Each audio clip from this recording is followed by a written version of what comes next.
Coach taught us a lot. It's kind of just that's not what we want Georgia to be all about.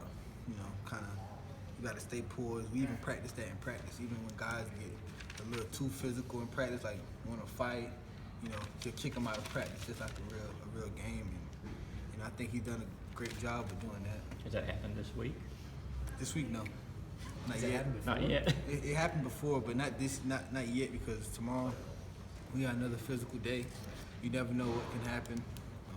So Being a Florida guy and not having beaten Florida yet, does that gnaw at you anymore than you think another guy on this team, or not necessarily?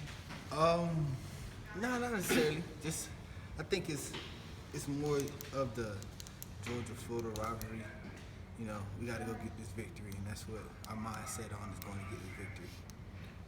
When you look at last year's game, obviously the final score kind of says something about how competitive it might have been. I don't know, did it feel like it was pretty one-sided, or what did you make of the show in there? Yeah, last year was last year. It was tough. We lost, and I don't even know the score of the last year's game, to be honest with you.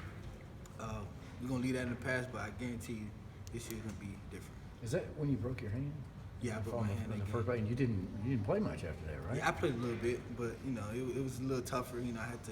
That was a big obstacle for me to kind of overcome, and keep playing with a broken hand. But, Yeah. You just said you guarantee it's going to be different. yeah, because us as leaders, we gonna demand a lot from our players this week throughout practice, because something that we've been saying a lot, that we preach preparation, and we're gonna make sure that we prepare harder, and we're gonna make sure we prepare well and go in this game ready to play. Just want to make sure you weren't pulling a Joe Namath here and guaranteeing a win. Now we gonna go in there. I can guarantee we're gonna leave it all on the field. How many of those dudes do you know that are know there? I mean, obviously a lot of Florida guys on the roster. A few from your area, I think.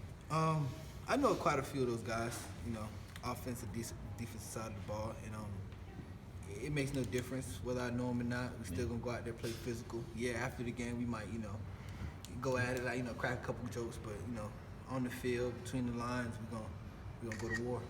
Were you close to any of them? I mean, like. I played with some of the guys on 7-on-7 teams, so we were pretty close. What about Quincy or Jalen? Yeah, Quincy, I played against him in high school. Tabor's from D.C. Okay. Tony, despite the records, is this game still is one that you guys really want pretty bad, even though East may not be on the line, but this one still means a lot for you guys, doesn't it? Yes, this one means a lot because it's the next game up. I mean, from here on out, every game is going to mean a lot, but we're going to focus on Florida. It's a big game for us, and that's another SEC opponent, and we're going to attack the day on this one. Is there something to be said for being desperate? I mean, in other words, you don't have anything to lose. The championship kind of equations out of it. Can you no holds barred, pull out all the stops? Do some crazy things, maybe take some chances. I'm not sure. That's probably going to be part of coach's game plan. I don't know yet. We still have more game planning to do. But as a player perspective, we still got to continue to play Georgia football, play hard. Nothing should never have changed from the beginning to now. We just got to play hard football.